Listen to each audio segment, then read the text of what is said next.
വാരണാസി നമ്മൾ വന്ന് ഇറങ്ങി എയർപോർട്ടിൽ. അവിടെ നിന്ന് നമ്മൾ നേരെ പുറത്തോട്ട് പോവുകയാണ്.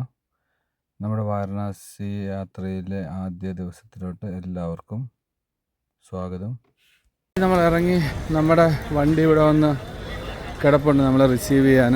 നമ്മൾ ഇപ്രാവശ്യം എടുത്ത ട്രിപ്പ് ഒരു ട്രാവൽ ഏജൻസി മുഖാന്തരമാണ് ഈ ഒരു വാരണാസി, ഡൽഹി, അയോധ്യ ട്രിപ്പ് നമ്മൾ എടുത്തിരിക്കുന്നത്. അപ്പോൾ അതനുസരിച്ച് ഈ പോകുന്ന നമ്മുടെ ഡ്രൈവറാണ് വണ്ടിയുടെ. അദ്ദേഹം നമ്മുടെ ലഗേജൊക്കെ എടുത്താണ് അങ്ങോട്ട് പോകുന്നു. അവർ ഒരു ഇന്നോവയാണ് നമുക്ക് വേണ്ടി അറേഞ്ച് ചെയ്തിരിക്കുന്നത് ഈ വണ്ടി. ഈ ലഗേജൊക്കെ വെച്ച് നമ്മൾ നേരെ ഹോട്ടലിലോട്ട് എല്ലാവരും വണ്ടിയിൽ കയറി നമ്മൾ ഇനി നേരെ ഹോട്ടൽ ലക്ഷ്യമാക്കി പോവുകയാണ്. ഭയങ്കര ക്രൗഡുള്ള ഒരു ടൗണാണ് ഈ വാരണാസി എന്ന് പറയുന്നത്. കഴിഞ്ഞ പ്രാവശ്യം നമ്മൾ വന്നിട്ടുള്ളതാണ്. നേരെ നമുക്കിനി ഹോട്ടൽ ലക്ഷ്യമാക്കി പോകാം. ഇതാണ് വാരണാസി എയർപോർട്ടിൽ നിന്ന് ഇറങ്ങിക്കഴിഞ്ഞാലുള്ള ആ റോഡിൻ്റെ ഒരു വ്യൂ. ഡബിൾ ലൈനിൽ രണ്ട് വശത്തോട്ടുമുള്ള അത്യാവശ്യം വലിപ്പമുള്ള ഒരു ഹൈവേ പോലെ കിടക്കുന്ന ഒരു റോഡാണ്. പക്ഷെ കുറച്ചുകൂടെയൊക്കെ കഴിഞ്ഞാൽ ഇവിടെ ഭയങ്കര കൺജഷനും ഭയങ്കര ചെറിയ ചെറിയ റോഡുകളും ഭയങ്കര ക്രൗഡും ഒക്കെ ആയിട്ട് നമുക്ക് കാണാൻ സാധിക്കും. കഴിഞ്ഞ പ്രാവശ്യം നമ്മൾ ഇതുവഴി പാസ് ചെയ്തതുകൊണ്ട് അറിയാം. വാരണാസി ഒത്തിരി ഡെവലപ്പ് ചെയ്തിരിക്കുന്ന ഒരു പ്ലേസാണ്. കഴിഞ്ഞ 5-6 വർഷത്തിന് ഉള്ളിൽ തന്നെ ഈവൻ വാരണാസിയിലെ കാശി മഹാദേവ ക്ഷേത്രമൊക്കെ കുറേ കൂടിയൊക്കെ റിനിവേറ്റൊക്കെ ചെയ്തിട്ടുള്ള ഒരു പ്ലേസാണ്.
വാരണാസിയെ പറ്റി പറയാനാണെങ്കിൽ വാരണാസി ഒരു ക്ഷേത്ര നഗരിയാണ്. വളരെ പുരാതനമായ ഒരു നഗരം.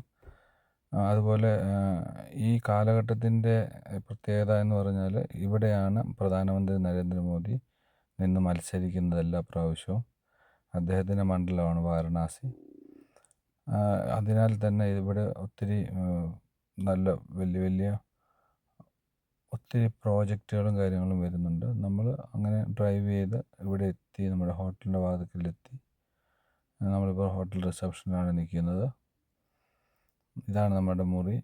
അത്യാവശ്യം കുഴപ്പമില്ലാത്ത ഒരു 3 സ്റ്റാർ റേറ്റുള്ള ഒരു ഹോട്ടലാണിത്.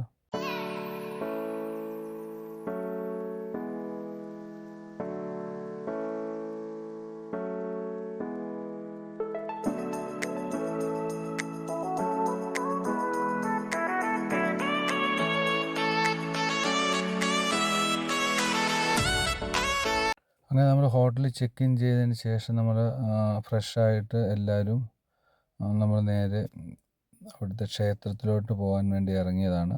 ഈവനിങ്ങിൽ ഭയങ്കര ക്രൗഡെന്ന് പറഞ്ഞാൽ ആസ് യൂഷ്വൽ നമ്മുടെ ഈ വാരണാസി സിറ്റി എന്ന് പറഞ്ഞാൽ ഭയങ്കര ക്രൗഡുള്ള ഒരു ടൗണാണ്.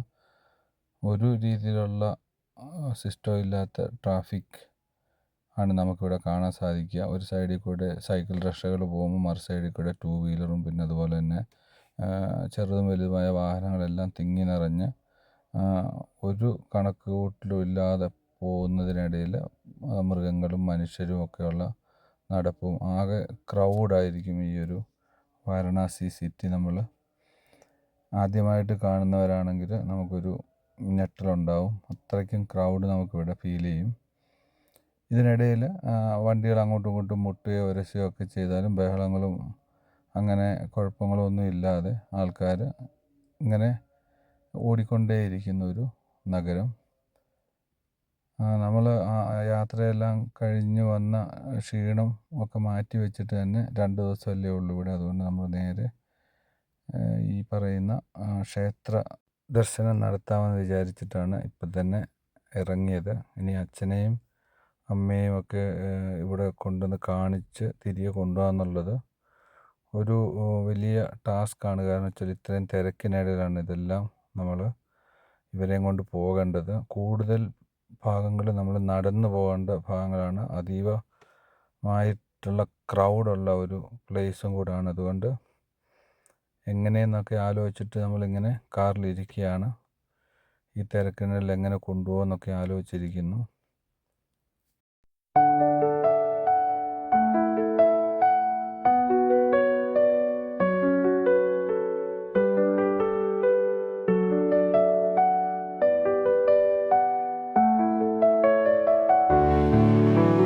നമ്മളിപ്പം കാശി വിശ്വനാഥ ടെമ്പിളിലോട്ടുള്ള റോഡിൽ കൂടെ നടക്കുകയാണ്. അച്ഛൻ ഇത്രയും ക്രൗഡിനിടെ നടക്കാൻ വയ്യാത്തതുകൊണ്ട് അച്ഛനും അമ്മയ്ക്കും വീൽ ചെയർ എടുത്തു. അവർ കുറേ വരുന്നുണ്ട്. ഇവർ രണ്ടുപേരും വീൽ ചെയറിൽ വരുന്നുണ്ട്. ക്രൗഡെന്ന് പറഞ്ഞു കഴിഞ്ഞാൽ പറഞ്ഞറിയിക്കാൻ പറ്റാത്ത അത്രയും ക്രൗഡാണ്. ഇവിടോട്ട് വണ്ടികൾക്ക് പോകാൻ അലോഡല്ല, വൺ വേയാണ്. ഒരു സ്റ്റോപ്പ് ചെയ്തിരിക്കുക. അവിടെ നിന്ന് നടന്ന് മാത്രം പോകാം. അപ്പം വീൽ ചെയർ ആണ് ബെസ്റ്റ്.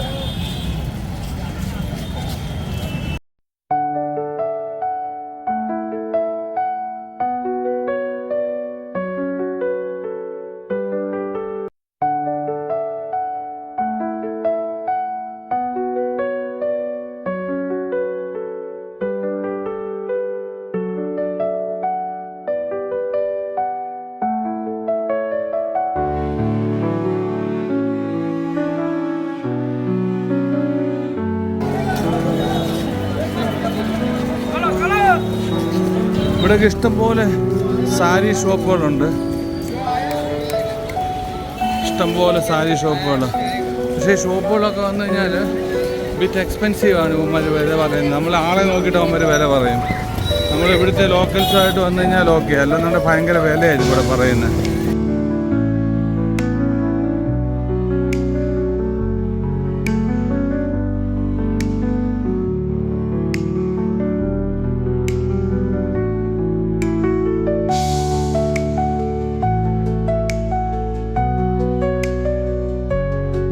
കണ്ടോ, ഈ റെസ്റ്റോറൻറ്റ് നമ്മൾ കഴിഞ്ഞ പ്രാവശ്യം വരുമ്പോൾ ഇവിടെ ഇല്ലായിരുന്നു. ഇത് പുതിയ റെസ്റ്റോറൻറ്റായി, Udupi Mumbai to vegetarian restaurant.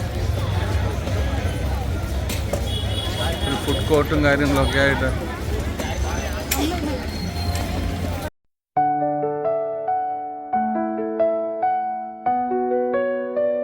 വാരണാസിയിൽ എത്തിക്കഴിഞ്ഞാൽ നമ്മൾ ആദ്യം തന്നെ കാണേണ്ട ഒരു സംഭവം എന്ന് പറയുന്നത് ഇവിടുത്തെ ഗംഗ ആരതിയാണ്. അപ്പോൾ അതുകൊണ്ട് തന്നെയാണ് നമ്മൾ പെട്ടെന്ന് ഹോട്ടലിൽ നിന്ന് എല്ലാവരും റെഡിയായിട്ട് ഇവിടെ എത്തിയത്. ഇപ്പോൾ ഒരു 7 മണിയോടുകൂടി ഇവിടെ ഗംഗ ആരതി എല്ലാ ദിവസവും ഉണ്ടാകുന്നതാണ്.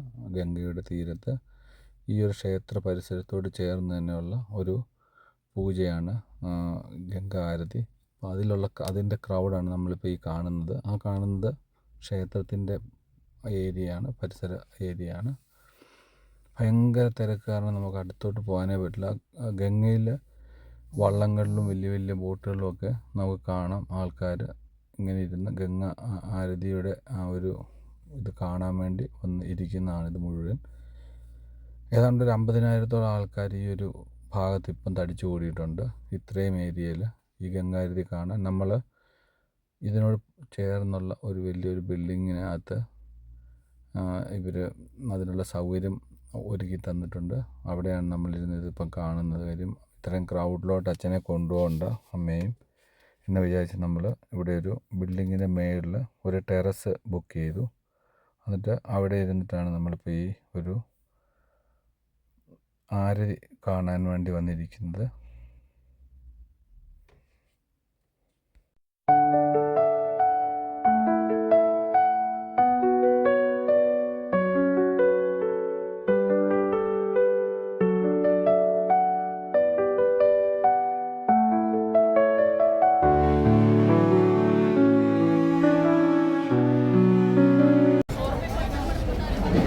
നമ്മളങ്ങനെ ഗംഗയിലൂടെ ഒന്ന് ബോട്ടിൽ പോകാൻ വേണ്ടി അമ്മയും അച്ഛനൊക്കെ ബോട്ടിൽ കയറ്റുക. അത്യാവശ്യം തണുപ്പുള്ള ഒരു അന്തരീക്ഷമാണ് ഇപ്പോൾ ഉള്ളത്. നമ്മൾ ഗംഗയിലൂടെ ഇവിടെയൊക്കെ ഒന്ന് ചുറ്റിക്കറങ്ങി കണ്ടു. ഇനി ശേഷം നമ്മൾ ഇവിടുന്ന് നേരെ ഹോട്ടൽ ലക്ഷ്യമാക്കി പോകണം. ഗംഗയിലൂടെയൊക്കെ കറങ്ങി നമ്മൾ ഗംഗയുടെ ഒരു ഭാഗത്ത് നമ്മളുടെ അമ്പലത്തിൻ്റെ ഒരു ഭാഗത്ത് വന്ന് ഇനി അമ്പല ദർശനമൊക്കെ കണ്ട് ക്ഷേത്ര ദർശനം കഴിഞ്ഞിട്ട് വേണം നമുക്ക് അങ്ങോട്ട് പോകാൻ. ആ ഭാഗങ്ങളൊക്കെ നമുക്ക് വീഡിയോ എടുക്കുക പ്രൊഹിബിറ്റഡ് ആണ്. അതൊക്കെ വളരെ സെൻസിറ്റീവ് ഏരിയ ആയതുകൊണ്ട് അവിടെയെല്ലാം ഭയങ്കര ഹൈ സെക്യൂരിറ്റിയാണ് ആ ഏരിയയിലൊക്കെ. അതുകൊണ്ട് നമുക്ക് അവിടെ നിന്ന് വീഡിയോ എടുക്കാൻ പറ്റിയിരുന്നില്ല. അതിനുശേഷം നമ്മൾ ക്ഷേത്ര ദർശനം എല്ലാം കഴിഞ്ഞിട്ട് നമ്മൾ തിരിച്ച് ഹോട്ടൽ ലക്ഷ്യമാക്കി പോവുകയാണ്.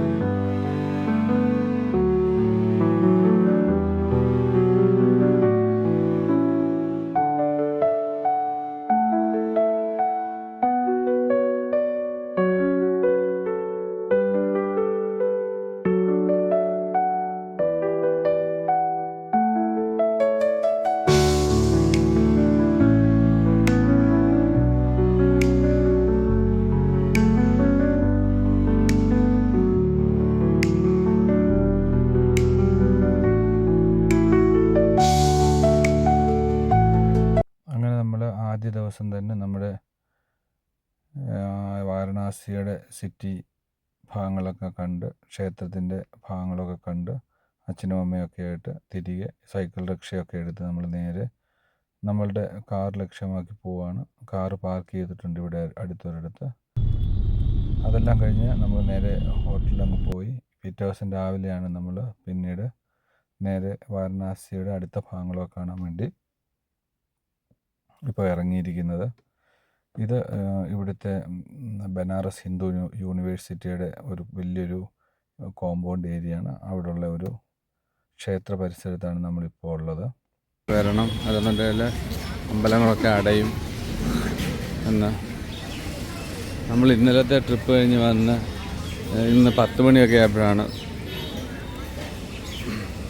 ഇറങ്ങിയത്. പതുക്കെയാണ് ഇറങ്ങിയത് ഇന്നത്തെ വിസിറ്റ്.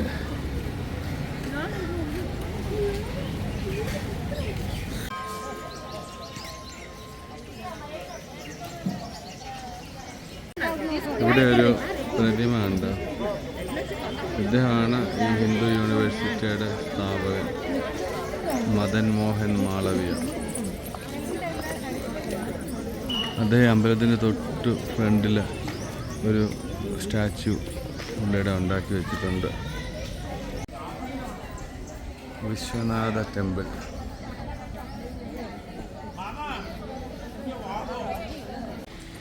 നമ്മൾ ഇവിടെ വിസിറ്റ് ചെയ്ത് ഈ അമ്പലത്തിൽ നമ്മൾ കയറി തൊഴുതു. അങ്ങനെ അവിടുന്ന് നമ്മളിപ്പം അടുത്ത അമ്പലത്തിലോട്ട് പോവാണ്.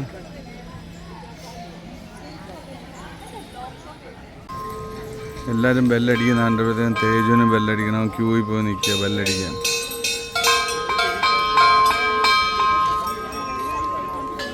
അങ്ങനെ അവൻ ദൂരം വന്നു, അവനും ബെല്ലടിച്ചു, മണി അടിച്ചു.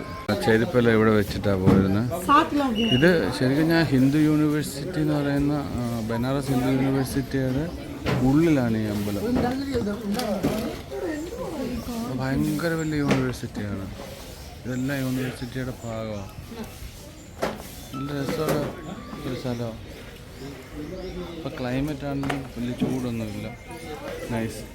ഇങ്ങനെ ബനാറസ് ഹിന്ദു യൂണിവേഴ്സിറ്റിയെ ക്രോസ് ചെയ്ത് നമ്മളിനി തിരികെ പോവുകയാണ്. ഞാൻ കുറച്ച് മുമ്പ് വീഡിയോയിൽ പറഞ്ഞ ആ ഒരു പ്രതിമയാണിത്. അടുത്ത് വന്നപ്പം അദ്ദേഹത്തെ ഒന്ന് വീഡിയോ എടുക്കാമെന്ന് വിചാരിച്ചെടുക്കുക. അദ്ദേഹത്തിൻ്റെ പേര് മഹാൻ പുഷ് മദൻ മോഹൻ मालवीय जी, काशी हिंदू विश्वविद्यालय के परम पूज्य संस्थापक. ഇദ്ദേഹമാണ് സ്ഥാപകൻ.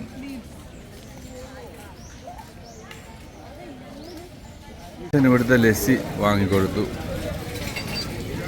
കൊള്ളോ?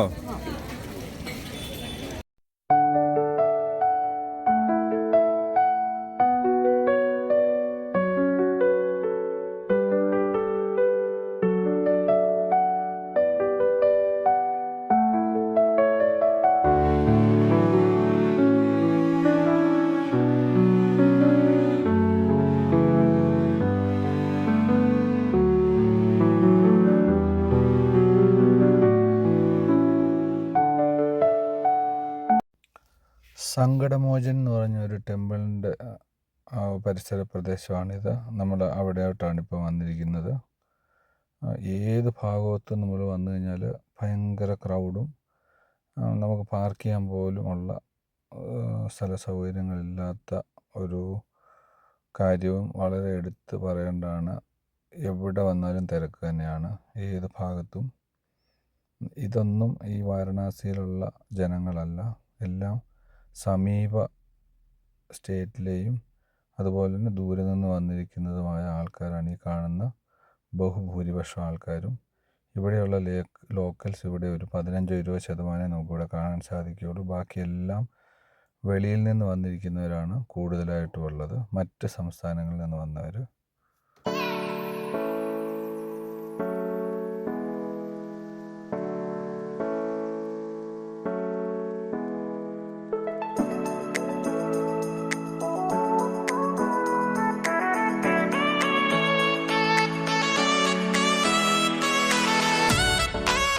ലഞ്ച് കഴിക്കാനുള്ള പുറപ്പാടിലാണ്.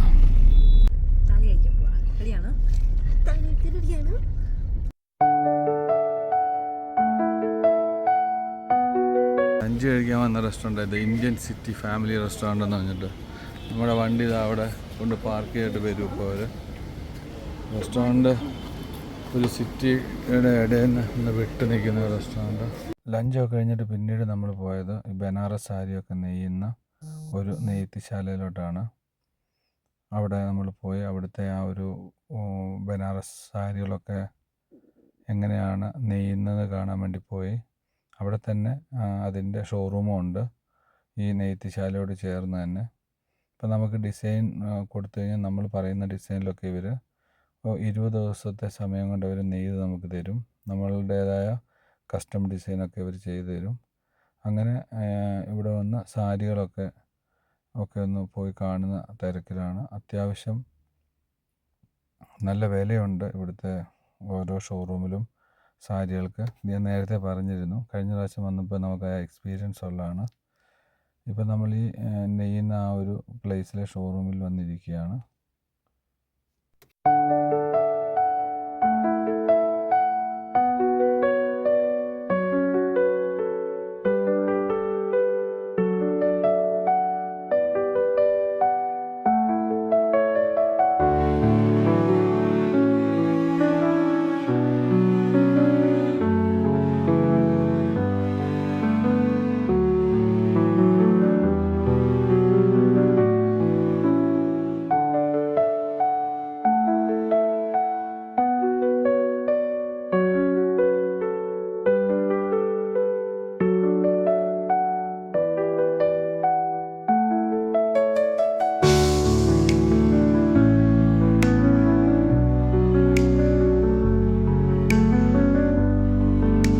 നമ്മളങ്ങനെ ബനാറസ് ഷോറൂമിൽ ഷോപ്പിംഗ് എല്ലാം കഴിഞ്ഞിട്ട് നമ്മൾ അവിടെ നിന്നൊന്ന് നേരെ വണ്ടിയിൽ നേരെ പോകുന്നത് ഗംഗയുടെ ആ തീരഭാഗങ്ങൾ. ഇപ്പോൾ ഈ ഒരു മോദി സർക്കാർ വന്നതിന് ശേഷം മോഡിഫൈ ചെയ്ത കുറേ ഭാഗങ്ങളുണ്ട്.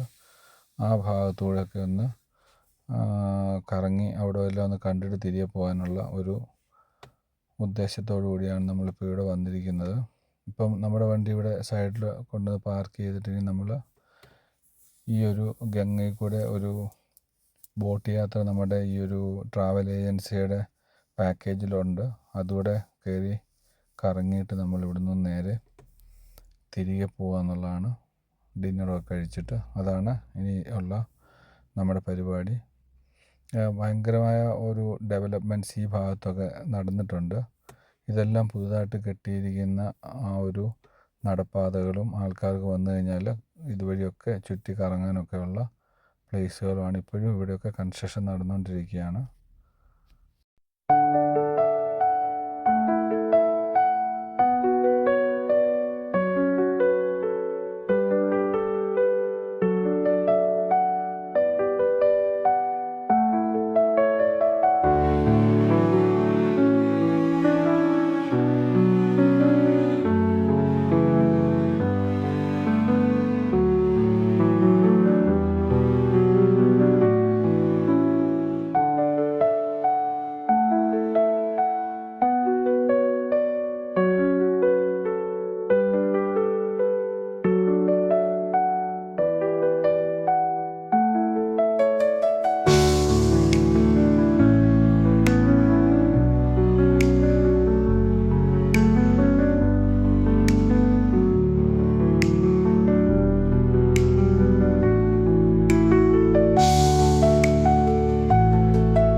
അങ്ങനെ ഗംഗയിലൂടെയുള്ള ബോട്ട് യാത്രയ്ക്ക് ശേഷം നമ്മൾ ഇനിയും നേരെ പോകുന്നത് ഡിന്നർ കഴിക്കുക എന്നുള്ള ആണ് നമ്മുടെ അടുത്ത ലക്ഷ്യം. ഈ ഭാഗങ്ങളിലൂടെയൊക്കെ നമ്മൾ നേരത്തെ ഒരു പ്രാവശ്യം ഒന്ന് ബോട്ടിൽ കൂടി യാത്ര ചെയ്തിരുന്നതാണ്. ഇതിപ്പോൾ നമുക്ക് ട്രാവൽ ഏജൻറ്റിൻ്റെ ഒരു പാക്കേജ് ഉള്ളതുകൊണ്ട് രണ്ടാമത് അതിൽ ഒന്നുകൂടി ഒന്ന് പോകാമെന്ന് വിചാരിച്ചത് കൊണ്ടാണ് രണ്ടാമത് പിന്നെ വന്നത്. പക്ഷേ നമ്മൾ നേരത്തെ പോയ ഭാഗത്തൂടെ അല്ലാതെ ഓപ്പോസിറ്റ് ഭാഗത്തൂടെയാണ് നമ്മളിപ്പം ഈ ഗംഗയിലൂടെ യാത്ര ചെയ്യുന്നത്. നല്ല തണുപ്പുണ്ട്. ഇപ്പം അത്യാവശ്യം നല്ല തണുപ്പുണ്ട്. ഒരു 15 കൊല്ലം മുമ്പ് ഈ ഭാഗത്തൂടെ വന്നിരുന്നവരാണ് ഇപ്പോൾ നമ്മുടെ ഈ ഒരു വീഡിയോ കാണുന്നെങ്കിൽ അവർക്കറിയാൻ സാധിക്കും ഗംഗ എത്രമാത്രം ഇപ്പോൾ ക്ലീനായിട്ടാണ് ഇപ്പോൾ ഇത് സൂക്ഷിക്കുന്നതെന്ന്. ഇപ്പോഴും ക്ലീനിങ് വർക്കുകൾ നടന്നുകൊണ്ടിരിക്കുകയാണ് ഗംഗയ്ക്കുള്ളിൽ. ആ കാണുന്ന ഭാഗങ്ങളൊക്കെയാണ് ബോഡി കൊണ്ടുവന്നിട്ട് കത്തിക്കുന്നത്. നമുക്കിവിടെ നിന്ന് കാണാം ഈ ശവസംസ്കാരങ്ങളൊക്കെ നടക്കുന്നത്. അത് 24/7 ഏത് സമയം ബോഡി ഇങ്ങനെ കത്തിയെരിഞ്ഞുകൊണ്ടേയിരിക്കുന്ന വളരെ പ്രധാനപ്പെട്ട ഭാഗങ്ങളാണ് ഹിന്ദു മതവിശ്വാസികളെ സംബന്ധിച്ച്. ഇവിടെ കൊണ്ടുവന്ന് സംസ്കരിക്കുന്നത് പുണ്യമാണെന്നുള്ള വിശ്വാസമാണ്. നേരത്തെയൊക്കെ ഇവിടെ വളരെ വൃത്തിഹീനമായ പരിസരങ്ങളായിരുന്നുവെങ്കിൽ ഇപ്പോൾ വളരെ ക്ലീനാണ് ഈ ഭാഗങ്ങളൊക്കെ. നമുക്കിവിടെ നിന്ന് കാണാം കാശി വിശ്വനാഥ ക്ഷേത്ര പരിസരങ്ങളൊക്കെ വളരെ ബ്യൂട്ടിഫുള്ളാണ്. നമുക്ക് ഈ ഗംഗയിലൂടെയുള്ള ഈ യാത്ര രാത്രി സമയത്ത് നല്ല രസമാണ്. ലൈറ്റിങ്ങൊക്കെ ഇട്ട് വരുന്ന സന്ദർശകരെ സംബന്ധിച്ച് ഇതുവഴിയുള്ള ആ ഒരു യാത്ര, ബോട്ട് യാത്ര നല്ലൊരു അനുഭവമാണ്.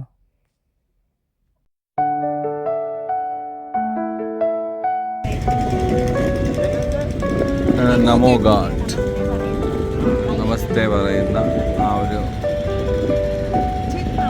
ചിഹ്നം.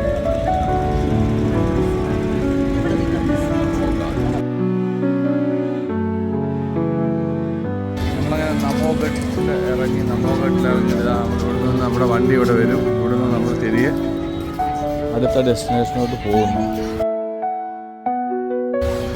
ശരിക്കും പറഞ്ഞാൽ ഇവിടെ എല്ലാം ഒരു ഉത്സവ പ്രതീതിയാണ്. എന്നും ഒരു സ്പെഷ്യൽ ഡേ എന്നൊന്നുമില്ല. ഒരു വർഷത്തിൽ 365 ദിവസം ഇവിടെ ഈ തിരക്കാണ്. നമോ ഘാട്ടിൽ വന്നിട്ട് ജസ്റ്റ് ഈ ഒരു ഏരിയയിലൊക്കെ വന്നു. നമോ ഘാട്ട് ഇതൊക്കെ ഇപ്പം ഡെവലപ്പ് ചെയ്തെടുത്ത ഏരിയ ആണ്. ഇതൊക്കെ ഈ റോഡുകളും ഇവിടെയുള്ള ഈ സംഭവങ്ങളെല്ലാം ന്യൂ ഡെവലപ്മെൻറ്റിലുള്ളതാണ്. ഇവിടെ പാർക്കിംഗ് സോണും അതും ഇതൊക്കെ ആയിട്ട് നല്ല സെറ്റപ്പ് ചെയ്തിട്ടുണ്ട്. അതുപോലെ തന്നെ പിസ്സ ഹട്ട്, അതുപോലെ ഒരു മസാല സോൺ എന്നൊക്കെ പറഞ്ഞ റെസ്റ്റോറൻറ്റ്, ഫുഡ് ഹബ്ബൊക്കെ ഉണ്ട് ഇവിടെ. Nice place. നമ്മളിപ്പോൾ ഇവിടെ വെയിറ്റ് ചെയ്ത് നിൽക്കുകയാണ് നമ്മുടെ വണ്ടിക്ക് വേണ്ടി. വെയിറ്റ് ചെയ്ത് നിൽക്കുന്നു. വന്നിട്ട് നമ്മൾ പാൻ കഴിച്ചില്ല എന്ന് വേണ്ട. ഇതാണ് ബനാറസിൻ്റെ പാൻ, മീഠ പാൻ. ഇദ്ദേഹം നമുക്ക് വേണ്ടി സ്പെഷ്യൽ പാനാണ് ഉണ്ടാക്കുന്നത്. ഇത് കഴിക്കാൻ വെയിറ്റ്.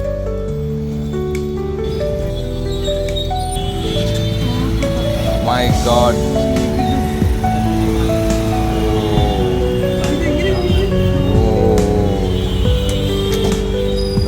ഇവിടെ ഉണ്ട് പാൻ സ്പെഷ്യാലിറ്റിയാണ് ഇവിടെ.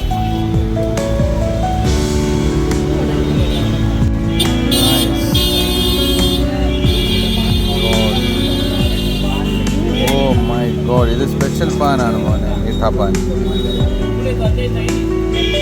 വാവ്,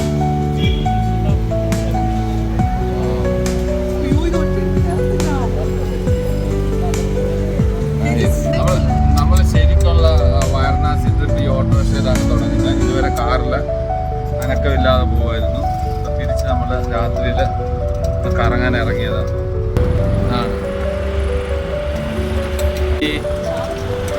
ചവതി എന്താ സംഭവം എന്ന് മനസ്സിലായില്ല. അത് എഴുതി കണ്ടുകൊണ്ട് ഞാൻ എടുത്ത ഈ വീഡിയോ. ഇവിടെ ഒക്കെ ഹോട്ടൽസ്, നൈസ് ഹോട്ടൽസ് ഉണ്ട് ഇവിടെ എല്ലാം. ഇതെല്ലാം കണ്ടിട്ട്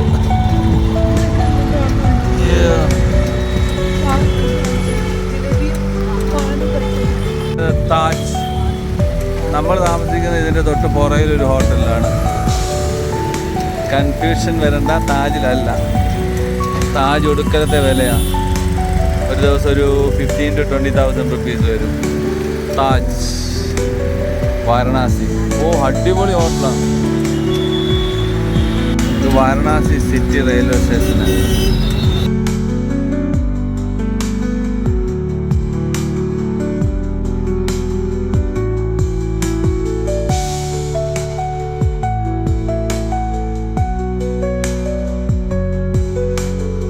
വാരണാസി ചന്തയാണിത്.